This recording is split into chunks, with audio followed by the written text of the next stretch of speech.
vasúti sztrájkkal kapcsolatban annyit, hogy így lehúgyozott sós kifli. Már bocs, hogy így beszélek. De most az, hogy a csipás macskák, érted, fölnyalják a nagy kabalát arra, hogy a gyászkoporsót lepuccantják, meg érted, megy a kaller, rendesen lerakódik oda, azt mondja, hogy kis táska, mennyi kabala van a zsebedbe, kificcented, a se cigi, se kóla, jön az ellenőr, akkor nem is ismerjük egymást, mint Robinson a bankautomatát.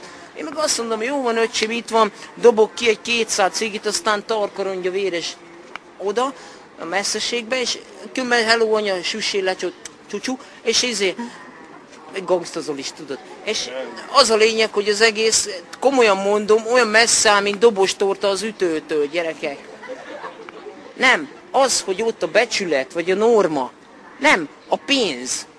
Az átkozott pénz komolyan ez befolyásolja az egész gecit. Mert azok a fostalicskák, bocs, azok, vagy kisipoljátok ezt is, és másodszor, vagy nem ti voltatok, tök mindegy, neked is nagy szemed van. És az a lényeg, hogy azok az emberek, vagy mik, oda jönnek kajakra, azt mondják, hogy adj egy kis pénzt, öcsém, azt akkor se cigi, se kóla, nem is láttuk egymást, nem.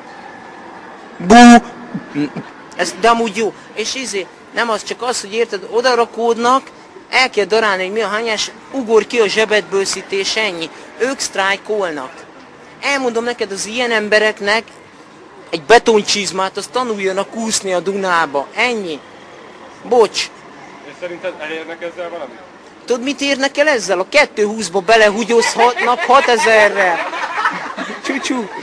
Kajakra mondom. Látod, pókere volt, örül. Hadd örüljön. Nem baj, én is kirakom ám bármikor bekeverem a fekete ászokat.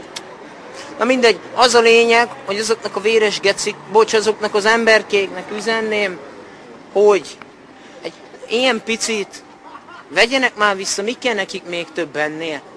Hallod? Jó, hogy nem elvárják azt, hogy banánszoknyás lányok fél kukuszéba vigyék a nagy fröccsöt nekik. Tudod, itt a tojáslikőr, ennyi. Csúcsú, mentem.